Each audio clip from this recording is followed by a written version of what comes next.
పులులు ఒంటరి జంతువులు. చాలా సందర్భాలలో పులులు ఒంటరిగా వేటాడతాయి మరియు జీవిస్తాయి.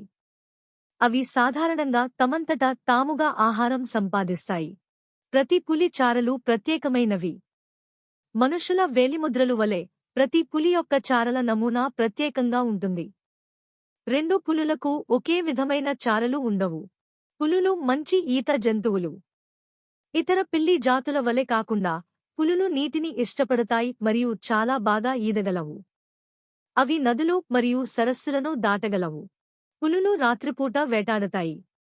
పులులు ప్రధానంగా రాత్రిపూట చురుకుగా ఉంటాయి.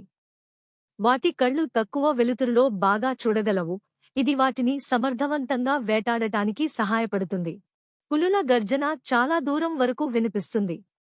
ఒక పులి యొక్క గర్జన సుమారు 3 కిలోమీటర్ల దూరం వరకు వినబడుతుంది.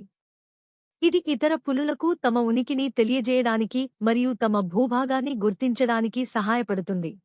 పులి నాలుకపై చిన్న గరుకైన ముళ్ళు ఉంటాయి. ఇవి ఆహారం నుండి మాంసాన్ని శుభ్రం చేయడానికి సహాయపడతాయి. తల్లి పులులు తమ పిల్లలను 2 ఏళ్ల వరకు చూసుకుంటాయి. ఆడ పులులు సాధారణంగా ఒకేసారి 2 నుండి 3 పిల్లలకు జన్మనిస్తాయి మరియు వాటిని సుమారు 2 ఏళ్ల వరకు స్వయంగా వేటాడటం నేర్చుకునే వరకు సంరక్షిస్తాయి. పులులు వివిధ రకాల శబ్దాలు చేయగలవు. గర్జనతో పాటు పులులు హుంకారం, గుసగుసలాడటం మరియు మూల్గడం వంటి వివిధ శబ్దాలు చేయగలవు. పులులు తమ గోళ్లను లోపలికి లాగించగలవు. పిల్లి జాతులలో పులులు తమ గోళ్లను లోపలికి లాగించగల సామర్థ్యాన్ని కలిగి ఉంటాయి.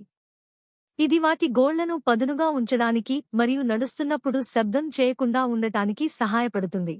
ఒకప్పుడు ప్రపంచవ్యాప్తంగా 9 రకాల పులులు ఉండేవి, కానీ ఇప్పుడు 6 మాత్రమే మిగిలాయి. మానవ కార్యకలాపాల వల్ల 3 ఉపజాతులు అంతరించిపోయాయి. మిగిలిన 6 ఉపజాతులను సంరక్షించడం చాలా ముఖ్యం.